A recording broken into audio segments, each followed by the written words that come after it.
C'est dans 1 Jean chapitre 4, à partir du verset 7.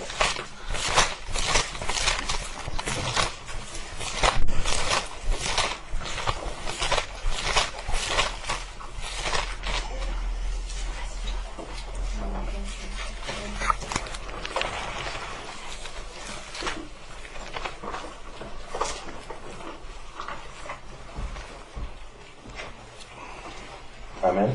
Amen. Je lis la parole du Seigneur. Bien-aimés, aimons-nous les uns les autres, car l'amour est de Dieu. Et quiconque aime est né de Dieu. Amen. Et connaît Dieu.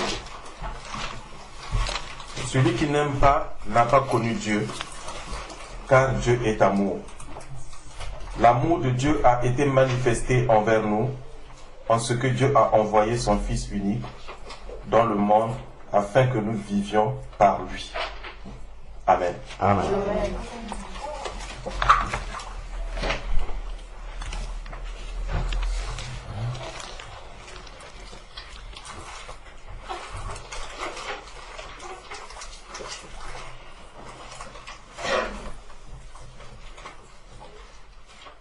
Comment est l'amour? Patient. Plein de bonté. On ne soupçonne pas le mal. Amen. On ne s'en fait pas d'orgueil. Amen.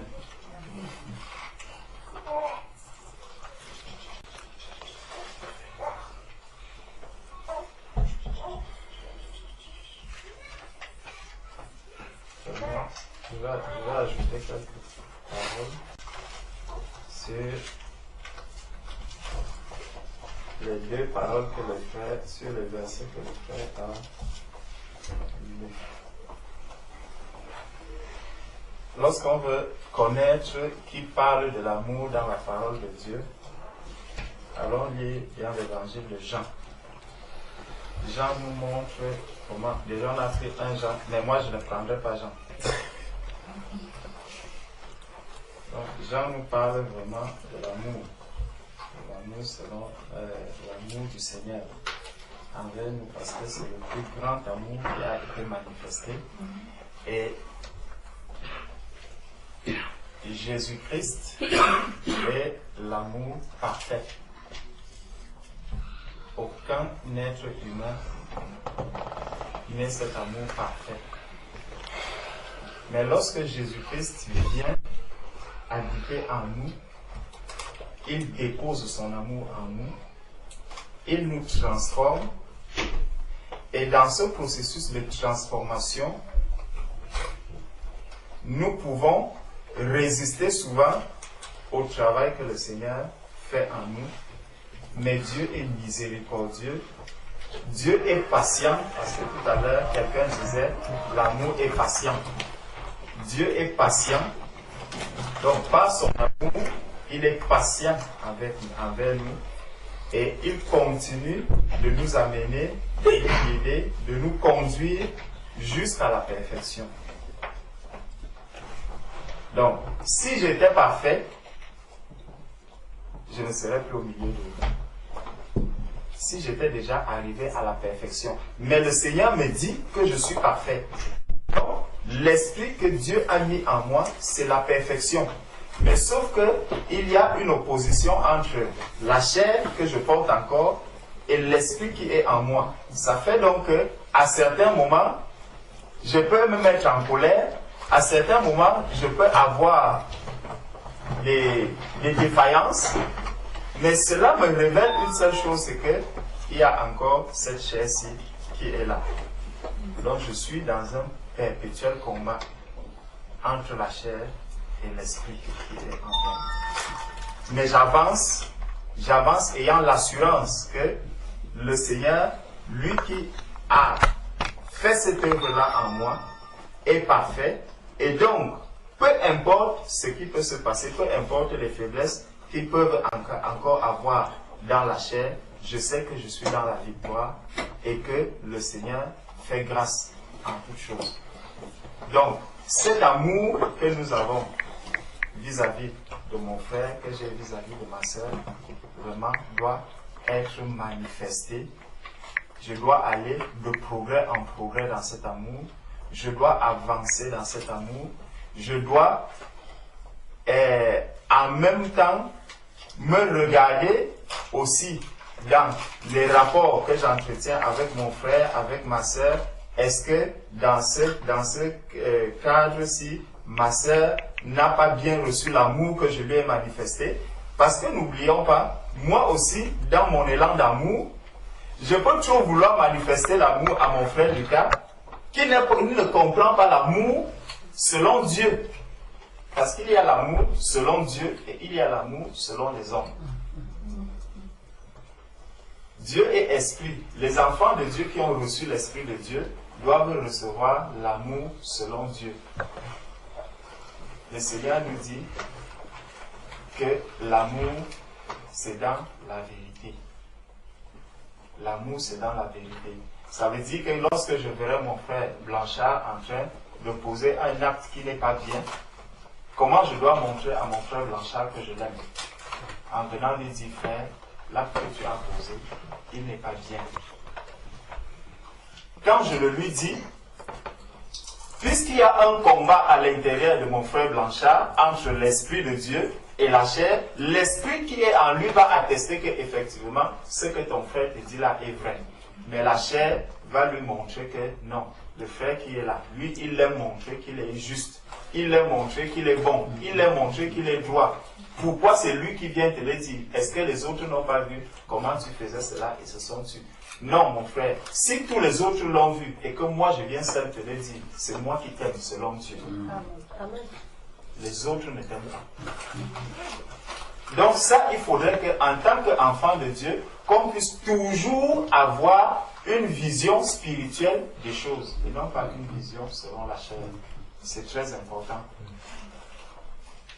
Parce que même quand on parle de la patience, il ne faudrait pas que je sois patient selon la chair. Il faudrait que je sois dans la patience, dans une patience qui sauve. Parce que la patience que j'ai, je ne vais pas laisser mon frère en train de commettre l'adultère à côté de moi et me dire non, vraiment, je vais être patient avec lui. Il est encore trop faible pour que je puisse lui parler de l'adultère maintenant, pour que je puisse lui parler. Non. Il faudrait que dans sa marche, que je lui montre que frère, tu es en train de faire quelque chose de mal, mais sache que je t'aime, je suis avec toi. Je ne cesserai pas de te rappeler que frère, attention, fais attention à l'endroit où tu vas. Fais attention, arrête-toi, ne continue pas. Ça, c'est la patience que je veux manifester vis-à-vis de mon frère. Donc, tout ce que nous faisons, faisons-le de manière spirituelle, non pas selon la chair. Et ça, si on n'essaye pas de prendre les choses par l'esprit, on peut souvent avoir une mauvaise appréciation. Une mauvaise appréciation des actes que nous posons. Parce que ce qui est sûr, au milieu de nous, nous n'avons pas tous la même maturité spirituelle. Il y a forcément des personnes qui sont encore faibles spirituellement. Et lorsque quelqu'un qui a une maturité spirituelle va agir d'une certaine manière, celui qui est faible forcément ne le prendra pas, peut forcément ne pas le prendre de la bonne manière. Et se dire que celui-ci, regarde comment il est. Lui, c'est un orgueilleux. Lui, c'est quelqu'un qui il est enflé d'orgueil. Il ne veut pas se rabaisser et tout. Pourtant, en fait, si tu examines vraiment par l'esprit, là, ce qu'il est en train de te dire, c'est pour ton bien. Parce que celui qui a la maturité spirituelle, il comprend ce que c'est que le retour de Jésus. Il comprend ce que c'est que se préparer à rencontrer Jésus-Christ. Le Seigneur a dit, recherchez la paix et la sanctification. Recherchez la paix et la sanctification. Donc, sanctifions-nous davantage. Éloignons-nous davantage du péché. Quelqu'un qui est mature comprend ces choses et agit en conséquence. Tandis que quelqu'un qui n'a pas encore atteint la maturité spirituelle, il peut s'embarquer dans des choses qui ne vont pas le rapprocher davantage de Jésus, qui ne vont pas le mettre dans une posture de préparation véritable au retour de notre Seigneur et Sauveur Jésus-Christ. C'est très important. Donc, le Seigneur lui-même nous dit qu'il a fait les uns comme apôtres, les autres comme prophètes, évangélistes. Il dit pour le perfectionnement des saints. Pour le perfectionnement des saints. Les saints doivent aller de perfectionnement en perfectionnement pour attendre le retour de Jésus-Christ. Et nous devons perfectionner l'un dans l'amour. Donc, quand on regarde ici, dans 1 Corinthiens, chapitre 13, je disais que Jean a parlé de l'amour, mais Paul nous a aussi présenté l'amour. Il nous a présenté l'amour d'une certaine manière. Et il dit, quand je parlerai les langues des hommes et des anges, si je n'ai pas la charité, je suis un errant qui résonne. Ou une cymbale qui retentit. Donc, je peux parler les langues des hommes, je peux parler les langues des anges, mais s'il n'y a pas l'amour dans tout cela, cela ne sert à rien. C'est ce que le Seigneur nous dit. Et quand j'aurai le don de prophétie, la science de tous les mystères et toute la connaissance, quand j'aurai même toute la foi jusqu'à transporter les montagnes, si je n'ai pas la charité, je ne suis rien. Regardons un peu ce que le Seigneur nous dit au travers de ces paroles en ce qui concerne l'amour. Le Seigneur nous dit que si j'ai le don de prophétie, ça veut dire que je vais donner une parole sur la vie de mon frère ou de ma sœur. Cette parole pourra s'accomplir. Elle va s'accomplir. Je suis un vrai prophète. La science de tous les mystères, donc il y a des mystères que beaucoup de personnes n'arrivent pas à détecter, à trouver la clé. Moi je viens, chaque fois qu'il y a quelque chose de difficile et tout, je regarde, je dis mais faisons un peu comme ça. Quand on fait, ça réussit. Gloire à Dieu. Toute la connaissance, j'aurai même toute la foi jusqu'à transporter les montagnes. Si je guéris les malades, c'est pas la foi. Qui donne la foi? C'est le Seigneur. Donc, je n'ai rien fait pour que quelqu'un guérisse. J'ai appelé le nom de Jésus-Christ. C'est le Seigneur qui m'a donné la foi. J'ai grandi dans la foi. Je guéris le malade. Donc, tout ce que je vais faire par la foi, le Seigneur me dit, c'est bien. Et il me dit que si je n'ai pas la charité, je me suis rien. Donc, regardons un peu le standard auquel le Seigneur place l'amour. L'amour parfait. L'amour de Dieu. L'amour que Christ nous a manifesté à la croix, où tous les hommes l'ont insulté, tous les hommes l'ont renié, tous les hommes l'ont rejeté, alors que c'est lui qui est le créateur de tous ces hommes.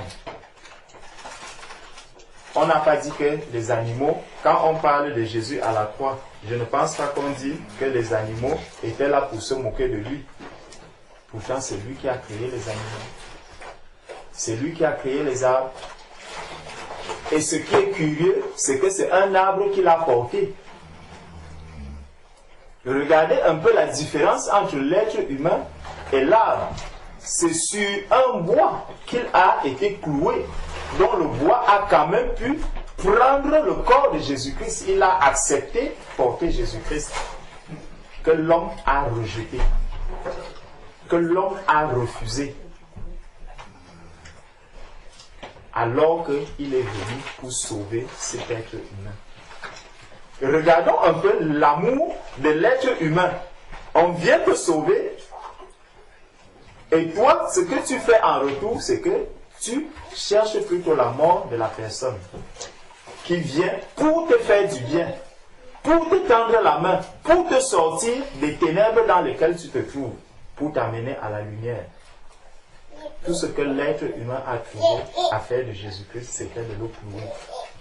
C'était de le rejeter. Et le bois l'a accueilli. C'est un bois qui a fini par accueillir Jésus-Christ. Le corps de Jésus-Christ est parti où? La terre. La terre de laquelle il a tiré l'être humain. Il a tiré l'être humain de la terre. Il a fabriqué l'homme. Il lui a donné le souffle. En retour, qu'est-ce que l'être humain lui dit? Moi, tu m'as tiré de la terre et moi, je te renvoie dans cette terre. Voilà l'amour que l'être humain manifeste à son frère. Voilà l'amour que l'être humain manifeste. Jésus a accepté tout cela. Et malgré cela, la parole de Dieu nous rappelle que Jésus est sorti de là et il a dit, allez attendre. Il y a des promesses que je vous ai faites. Même si l'être humain m'a fait retourner à cette terre d'où je l'ai tiré, moi je vous fais une promesse. Je vous ai fait des promesses. Je viendrai en vous. Ça ne sera plus avec la chair, ça sera avec une puissance. Celui qui me tue, moi je vais lui donner une puissance afin qu'il ait la vie. C'est ça l'amour de Jésus-Christ. C'est ça l'amour que Jésus-Christ est venu manifester à l'être humain. C'est cet amour que toi et moi, nous devons manifester à nos frères, à nos sœurs. Nous devons manifester cet amour les uns aux autres. Le Seigneur nous dit dans Ézéchiel 36, 26, qu'il nous a donné un nouveau cœur, un cœur nouveau. Nous sommes nés de nouveau, nous sommes nés de Dieu. Nous avons aujourd'hui la nature de Dieu. Nous n'avons plus la nature de ceux-là qui ont cloué Jésus-Christ. Cette nature est sortie de nous. Cette nature est morte. Cette nature a été enterrée. Elle n'existe plus et elle ne doit donc plus paraître en nous. L'amour de Jésus-Christ, c'est cet amour qui est en moi aujourd'hui. Donc si aujourd'hui on devait faire un retour sur les événements passés, le chrétien devait être celui qui allait être là pour la défense de Jésus-Christ. Et c'est pour ça que puisque l'être humain n'a pas pu faire cette défense physiquement au moment où Jésus-Christ était, aujourd'hui, nous sommes devenus les défenseurs de la parole de Dieu. Donc spirituellement, Jésus nous a accordé cette grâce d'aller partout et défendre ce Jésus que nous n'avons pas pu défendre physiquement. Défendons l'évangile, défendons la parole de Dieu, défendons ce qui n'a pas pu être fait physiquement, faisons-le spirituellement, afin que les hommes voient la différence. C'est cet amour que le Seigneur attend de nous. Le Seigneur voudrait que l'on manifeste cet amour que l'être adamique n'a pas pu manifester. Celui qui est sorti du jardin n'arrivait pas à manifester cet amour. Nous devons le manifester aujourd'hui. Parce que nous sommes des fils, nous sommes devenus des enfants de Dieu.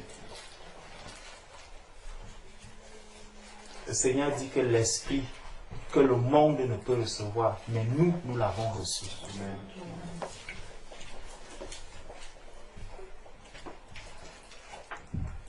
Étant devenus enfants de Dieu, manifestons la nature de Christ. Donc, il dit, on était au verset 4, au verset 3. Et quand je distribuerai tous mes biens pour la nourriture des pauvres, donc je vais faire des dons, je vais faire tout ce que je peux faire. Il dit, quand je livrerai même mon corps pour être brûlé, si je n'ai pas la charité, cela ne me sert de rien. Donc tout ce que je fais doit être motivé par l'amour. L'amour. J'aime mon frère, j'aime ma soeur. Voilà pourquoi, quand il sera dans une situation difficile, je vais le soutenir. Quand il sera dans une situation que moi-même je ne comprends pas, je me demande, mais qu'est-ce que mon frère, pourquoi, comment mon frère peut se retrouver dans une telle situation, je dois me tourner vers lui. Je dois chercher à comprendre, je dois chercher vraiment à manifester le vrai amour vis-à-vis de mon frère. L'amour parfait. Et c'est là donc qu'il arrive. La charité est patiente. Elle est pleine de bonté. La charité n'est point envieuse. Si je commence à envier ce que ma soeur a, si je commence à envier ce que mon frère a, la parole que nous lisons là nous dit que ce n'est plus la charité.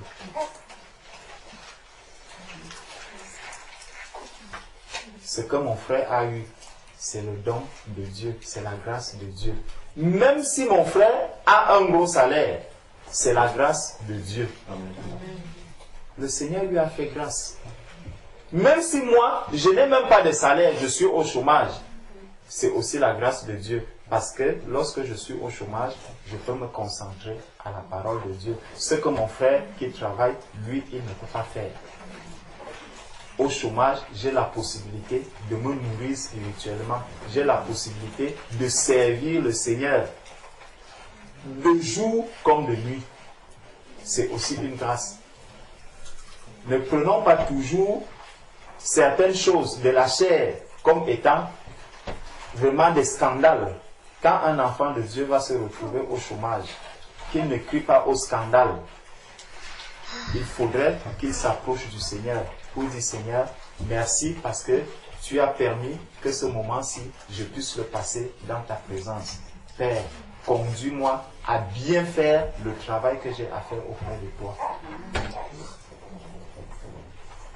Donc, je rentre dans la présence du Seigneur, dans le travail du Seigneur à plein temps en ce moment. Et le jour où le Seigneur trouvera que, bon, tu as déjà fait, il fallait bâtir ce mur-ci de là jusque là, tu es arrivé là, c'est bon, le travail pour lequel je t'ai appelé est terminé maintenant, va encore t'occuper du travail de la chair pour que tu puisses aider tes frères et sœurs et faire ce qu'il y a à faire. Donc ne prenons pas souvent les difficultés que nous rencontrons comme une mauvaise chose. Le Seigneur nous dit que toute chose concourt au bien de ceux qui aiment Dieu. Si je suis à la disposition du Seigneur, tout ce qui va m'arriver, je dois rendre grâce au Seigneur. Il dit, la charité est patience, elle est pleine de bonté. La charité n'est point envieuse. La charité ne se vante point. Elle ne s'enfle point d'orgueil. Donc, pourquoi je vais me vanter si je sais que je n'ai aucun mérite? Je n'ai aucun mérite. Lorsque un enfant de Dieu, celui à qui Dieu a ouvert les yeux, et qu'il peut comprendre que si je travaille, je dois me lever de mon lit le matin. Il va s'arrêter puisqu'il a une bonne lecture de ce qui se passe dans le monde. Quand il va se lever le matin, il va dire, qu'est-ce que j'ai mérité pour avoir le souffle de vie? Est-ce que j'ai acheté le souffle de vie? Non. Est-ce que j'ai fait une demande même pour avoir le souffle de vie? Non. Je me mets sur mes deux pieds. Est-ce que j'ai fait une demande pour me mettre sur mes deux pieds? Non. Parce que n'oublions pas, il y a des personnes qui se sont couchées la nuit, à qui le propriétaire du souffle de vie a retiré ce souffle. Il y a des personnes qui se sont couchées la nuit, peut-être une voiture est venue passer dans sa maison, il a fait un accident, les deux pieds sont déjà coupés, maintenant il se retrouve dans un hôpital, là ce n'est plus les os. Peut-être on pense maintenant, pour ceux qui ont de l'argent, à lui mettre peut-être des fers, là et tout, et tout, et tout. Et là, il va passer maintenant sur une chaise roulante. Qu'est-ce que j'ai fait pour être debout sur mes deux pieds? Qu'est-ce que j'ai fait pour avoir des frères et sœurs qui sont là autour de moi? Rien. Qu'est-ce que j'ai fait pour avoir même une maman comme celle-ci à côté de moi? Rien.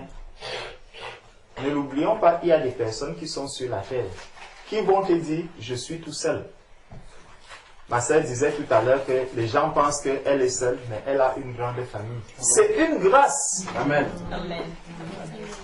C'est une grâce de savoir que j'ai des frères. C'est une grâce de savoir que j'ai des sœurs. Même si mes frères ne vont rien me donner, même si mes sœurs ne vont rien me donner, vous avez déjà vu dans la chair quelqu'un qui est né seul. Quand les vacances arrivent, tu arrives, ton père et ta mère n'ont eu que toi. Le voisin d'à côté, il a 10 enfants. Quand les vacances arrivent, qu'est-ce que tu vas faire? Tu vas partir de là où tu es pour aller là où il y a les autres enfants. Parce que tout seul, tu ne pourras pas jouer, même si on t'achète tous les jouets. Eux, ils n'ont pas de jouets, mais leur présence les amène à courir partout. Leur présence va les amener à faire des choses avec des choses viles. Juste un papier, ils vont se mettre à discuter le papier, l'autre va lancer le papier, celui-ci court. Tout seul, tu ne peux pas le faire. La présence de mon frère ou de ma soeur est très importante. Certaines personnes vont dire, ah vraiment, si j'étais bien, si j'étais tout seul, si j'étais né seul, j'allais être vraiment content, j'allais être bien. Mais non, c'est parce que tu as des frères et des sœurs que tu le dis. Si tu étais réellement seul, tu ne l'aurais pas dit. Va et rapproche-toi de la personne qui est seule, qui n'a pas de frère, qui n'a pas de sœur. Tu vas entendre son désir profond, ce sera qu'il faut que j'ai beaucoup d'enfants. Parce qu'il n'a pas pu avoir cela. Donc le Seigneur nous amène à comprendre que je n'ai rien mérité. Tout ce que j'ai, le Seigneur m'a donné cela par grâce. C'est l'amour du Seigneur qui a été manifesté pour que j'ai des frères, pour que j'ai des sœurs, pour que j'ai toutes ces personnes-là autour de moi. Qu'ils soient bons, qu'ils ne soient pas bons, le Seigneur les a mis à côté de moi. Ce sont mes frères, ce sont mes sœurs. Je dois être dans la joie de les avoir avec moi. Je ne serai pas dans la joie d'avoir simplement Macron comme frère, d'avoir Manuel Valls comme frère. Non, je dois aussi être dans la joie d'avoir Lazare comme frère, d'avoir même celui que tout le monde ne considère pas. Je dois être content de l'avoir comme frère. Parce que le jour où je vais aussi me retrouver avec lui, il aura un moyen quand même de me dire, mais donne-moi quand même ceci. Et je vais dire, non, je ne te donne pas, donne. Il y a des personnes qui passent une journée sans parler. C'est aussi une grâce. Sachons aimer comme Jésus-Christ a aimé. N'aimons pas comme ceux qui ne connaissent pas Jésus. Aimons comme Jésus a aimé. Il nous dit qu'il ne faisait exception, il ne fait exception de personne. Riche, tu es son fils. Pauvre, tu es son fils. Il a même laissé le fils, il a dit, je ne suis pas seulement votre père, je suis votre frère. Je suis votre frère. Pour nous rapprocher encore davantage de lui. Tout ça, c'est l'amour du Seigneur. Il dit, elle ne fait rien de malhonnête. Elle ne cherche point son intérêt. Elle ne s'irrite point. Elle ne soupçonne point le mal. C'est très important de voir ces choses. Elle ne fait rien de malhonnête. Donc si j'aime mon frère, si j'aime ma soeur, je n'ai pas à faire de la malhonnêteté avec lui. Je n'ai pas à faire de la malhonnêteté. Je n'ai pas à chercher mon propre intérêt. Si j'aime mon frère, si j'aime ma soeur, l'intérêt des autres doit passer au-devant de mes propres intérêts. Je dois pouvoir renoncer à beaucoup de choses parce que j'aime mes frères, parce que j'aime mes sœurs. L'apôtre Paul, au-delà de cet amour, lui, il était en train de dire que je renonce même aux droits que j'ai par rapport à mon apostolat et tout, à cause de l'évangile. Parce que si nous sommes unis les uns les autres, c'est à cause de l'évangile.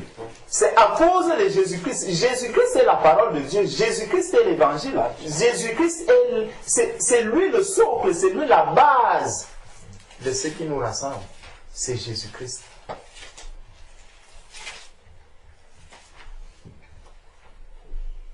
Donc, par amour pour ce Jésus-Christ, par amour pour ce Sauveur, par amour pour celui-là que je dis, je l'aime tellement, je dois manifester l'amour à mon frère, je dois être patient à ma soeur, je ne dois pas chercher mon propre intérêt.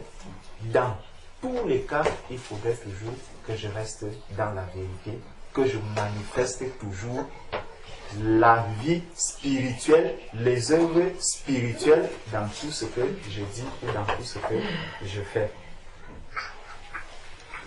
L'amour ne soupçonne pas le mal. Donc pourquoi je vais soupçonner le mal à mon frère?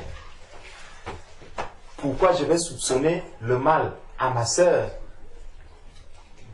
Si je vois mon frère qui est assis là avec une fille à côté de lui, je regarde, je dis, mais qu'est-ce que mon frère est en train de faire là? Il continue de parler, il parle. Frère, c'est comment? Ça va? Ah, j'étais en train d'exhorter cette fille. Gloire à Dieu, je dois me tenir à ce que mon frère m'a dit. J'étais en train d'exhorter, je continue mon chemin. Je n'ai pas à soupçonner le mal vis-à-vis de mon frère. Si je soupçonne le mal, ça veut dire que je ne l'aime plus. Il n'y a plus d'amour dans mon cœur. L'amour selon Dieu. Parce que c'est dans le monde où, dès que je veux voir quelqu'un assis à côté de lui, ah, celui-là, lui c'est un dragueur. Il est déjà en train de le draguer. Non. Je sais d'office que voici un enfant de Dieu. Donc, il ne va pas draguer les filles. Voici un enfant de Dieu. Il ne va pas mentir. Je pars sur le fait que c'est quelqu'un qui produit le fruit de l'esprit. Amen. Qui manifeste le fruit de l'esprit. Dans sa vie de tous les jours, dans son quotidien, il manifeste le fruit de l'esprit.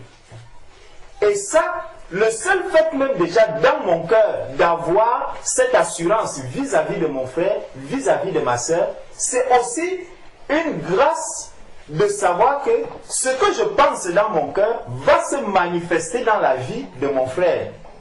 Parce que si je commence à soupçonner toujours le mal vis-à-vis de mon frère ou vis-à-vis de ma soeur, n'oublions pas une chose, nous avons l'Esprit de Dieu en nous. Nous avons l'Esprit Saint en nous. Donc si je commence à soupçonner le mal, je vais rentrer, si celui-là n'est pas affermi, à chaque fois je vais lui dire, ah, je t'ai vu. Qu'est-ce que je faisais? Mais tu étais encore en train de draguer. Une fois tu le lui dis, deux fois tu le lui dis, la troisième fois, le malin peut passer par là et lui dire, il a l'habitude de te soupçonner que tu dragues. Donc, si tu dragues maintenant, ça ne changera rien. Fais-le.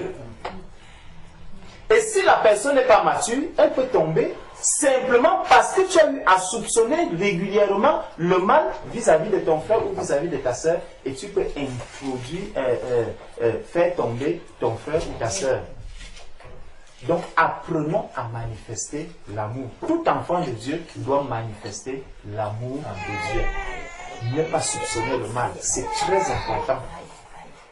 Restons dans la lumière, restons dans la vérité, parce que Christ est la vérité. Christ est la lumière, et c'est lui que nous sommes en train de voir là. Elle ne se réjouit point de l'injustice, mais elle se réjouit de la vérité. Donc quand il y a de l'injustice, il ne faudrait pas que je sois dans la joie. Lorsqu'il y a des choses qui sont injustes, flagrantes devant moi, je ne dois pas être dans la joie en tant qu'enfant de Dieu. Tout enfant de Dieu aucun enfant de Dieu ne doit se réjouir de l'injustice. C'est ce que cette parole me dit. Elle excuse tout. Elle croit tout. L'amour croit tout. Ça veut dire, mon frère Rachel me dit, ah, Je suis parti de la maison, vraiment, les bouchons, et il y avait beaucoup de bouchons en route. S'il n'y avait pas de bouchons, gloire à Dieu. Mon frère m'a dit, il y avait trop de bouchons. Je crois à ce que mon frère a dit. C'est un enfant de Dieu. Tu peux me tromper, tu ne tromperas pas Dieu. Dieu est là. Ses radars sont là. Il te voit, il te suit sur toute ta marche. Il est avec toi. Moi, ce que j'ai à faire, c'est d'obéir à la parole de Dieu qui me dit, crois à ce que ton frère a dit. Ne soupçonne pas le mal. Donc, elle excuse tout, elle croit tout, elle espère tout, elle supporte tout. La charité ne périt jamais. L'amour de Jésus-Christ n'a jamais péri. Depuis la Genèse, il nous a créés à son image. Jusqu'à la fin, il est toujours là. Il nous appelle. Il dit, vous serez avec moi. Il nous montre comment est-ce que le royaume est. Il nous dit, je vais vous préparer des places. Malgré toute l'iniquité qui se passe dans le monde, l'amour de Jésus n'a jamais changé. Il est resté le même. C'est ce Dieu-là qui habite en nous. C'est lui qui nous dit que nous sommes ses enfants. Nous avons son esprit. Donc l'esprit du Seigneur doit manifester le même amour en moi. C'est l'amour de Jésus-Christ que je dois manifester aujourd'hui partout où je suis. La charité ne périt jamais. Les prophéties prendront fin. Les langues cesseront. La connaissance disparaîtra. Car nous connaissons en partie et nous prophétisons en partie. Mais quand ce qui est parfait sera venu, ce qui est partiel disparaîtra. Oh Seigneur. Lorsque j'étais enfant, je parlais comme un enfant, je pensais comme un enfant, je raisonnais comme un enfant. Lorsque je suis devenu homme, je fais disparaître ce qui est de l'enfant. Ce qui est de l'enfant doit disparaître lorsque on devient homme. La maturité spirituelle se révèle aussi au travers des actes de l'amour que l'enfant de Dieu manifeste. Je dois désirer grandir dans le Seigneur. Je dois désirer progresser dans le Seigneur. Donc voilà ce que je voulais ajouter par rapport à ce que le frère Rachel a dit. Amen. Amen.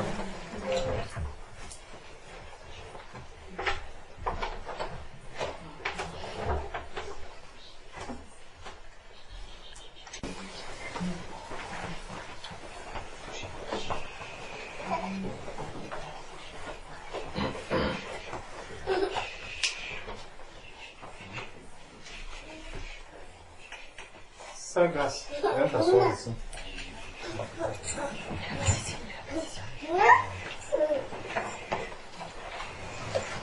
Non, laisse-moi ça. Moi, je prends.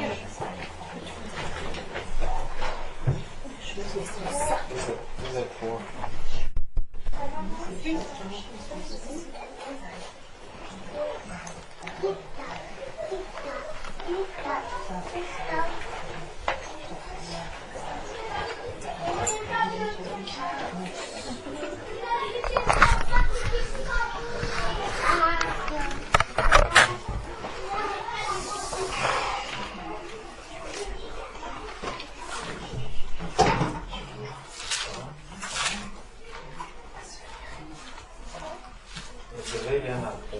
Si ce n'est que vous aimez le temps des autres.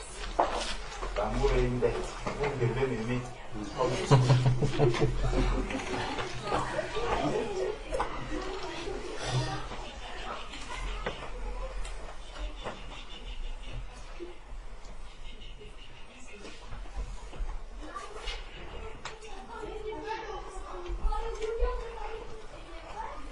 Donc, je vais juste lire un verset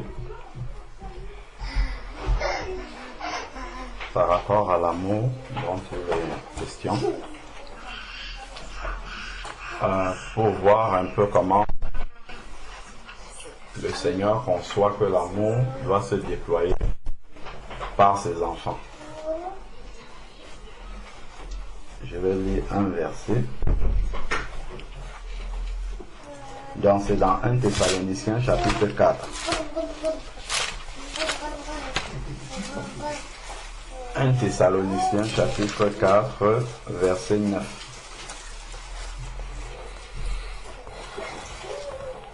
Bon, je crois que ça continue jusqu'au verset 10.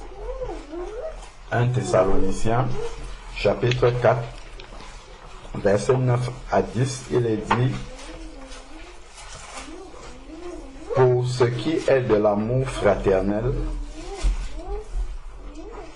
vous n'avez pas besoin qu'on vous en écrive, car vous êtes vous-même instruits par Dieu en vue de l'amour réciproque. Pour ce qui est de l'amour fraternel, vous n'avez pas besoin qu'on vous en écrive, car vous êtes vous-même instruits par Dieu en vue de l'amour réciproque. Donc c'est Dieu lui-même qui nous instruit sur l'amour. Donc, s'il faut que j'appelle la sœur Claire pour savoir si elle a pris des nouvelles du frère Sébastien, ce n'est pas normal. S'il faut que je lui rappelle ça, c'est que ce n'est pas normal. Parce que c'est Dieu qui l'instruit là-dessus. Parce que normalement, quand elle est en train de prier, c'est un exemple que je prends. Quand elle est en train de prier, le Seigneur lui-même lui rappelle: tiens, ça fait longtemps que tu n'as pas été en contact avec frère Sébastien. Et c'est à elle maintenant d'obéir et de dire: je vais prendre de ses nouvelles. Moi, ça m'arrive souvent que lorsque je suis en train de prier, le Seigneur m'arrête même d'abord. Arrête-toi maintenant. Appelle un tel ou envoie-lui un message et après je continue à prier. Amen. Et généralement, quand j'obéis à ça, le message que je vais envoyer va taper exactement net. Parce que cette personne-là avait besoin d'entendre ça à cet instant.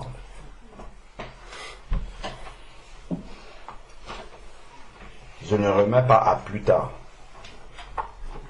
Ça, c'est un exemple pratique de la manière dont Dieu nous instruit sur l'amour. Si Dieu nous dit: va rendre visite à tonton Nicanor aujourd'hui, c'est qu'il faut que tu ailles là-bas aujourd'hui, pas demain. Parce que Dieu sait pourquoi il te demande d'aller là-bas aujourd'hui. Donc c'est important de savoir que pourquoi Dieu nous instruit comme ça. Excusez-moi, j'allais dire que je ne commentais pas, mais bon, il y a des pensées qui me viennent, je vais quand même les dire, ce que je vais passer rapidement dessus. C'est ce que le frère a dit tout à l'heure, c'est parce que nous avons reçu le cœur du cœur. Donc cet amour-là est en nous. C'est pas quelque chose qu'on va chercher. Dieu nous a donné le cœur nouveau, et dans ce cœur nouveau-là, il y a cet amour. Il faut juste le laisser se déployer. Donc, on n'a pas besoin qu'on nous en instruise là-dessus. Et ensuite, maintenant, il dit, verset 10, c'est aussi ce que vous faites envers tous les frères de la Macédoine entière.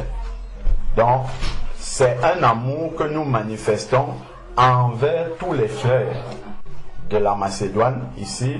Donc, on n'a pas à trier ses frères. On n'a pas à trier ses sœurs. On n'a pas à dire: moi je préfère être en contact avec frère Dachel. Tant pis pour frère Lucas. Non. C'est avec tous les frères. Après maintenant, cela ne veut pas dire que on ne peut pas avoir des affinités les uns avec les autres. Ça, on va être plus en contact avec un ou avec l'autre ou avec plusieurs parce qu'il y a des choses qu'on gère en commun. Mais nous devons toujours avoir ce souvenir, en fait, que nous avons le cœur de Jésus-Christ et que Jésus n'a jamais trié pour sauver quelqu'un. il sauvait tout le monde. Même aujourd'hui encore, je lisais, quand Jésus faisait les guérisons, il ne choisissait pas ceux qui guérissaient. On dit toujours, tous les malades qui venaient guérissaient. C'est sûr que parmi eux, il y en avait plusieurs qui ne devaient pas le suivre, mais ça, ce n'était pas le problème de Jésus-Christ. Et il y en avait plusieurs qui étaient peut-être dans le péché, mais il les guérissait tous parce que c'est comme ça son amour. Et c'est de cette manière-là que nous devons aussi déployer l'amour. Bon, donc c'est juste le tout là sur lequel je voulais nous attirer notre attention. Mais nous vous exhortons, donc il ne s'est pas arrêté à dire, bon, comme vous avez cet amour-là, c'est bon. Il dit, mais nous vous exhortons, frères, à progresser encore. Donc, nous devons toujours aller de progrès en progrès. Donc, si je vois que je n'ai pas souvent l'habitude de prendre les nouvelles de prendre des choses basiques, de prendre les nouvelles de la sœur Solange, il faut que, dès que j'en ai pris conscience, je me mets au travail, tout simplement. Il n'y a pas à réfléchir de midi à 14h pour prier. Il faut juste que je l'appelle, c'est tout. C'est aussi simple que ça. Il faut que quand ma conscience, quand Dieu m'interpelle comme ça dessus, que je passe à l'action, tout simplement. C'est comme ça que je peux vraiment en tout cas progresser dans cet amour comme le Seigneur veut. Donc je vais lire, maintenant je vais parler d'un autre sujet.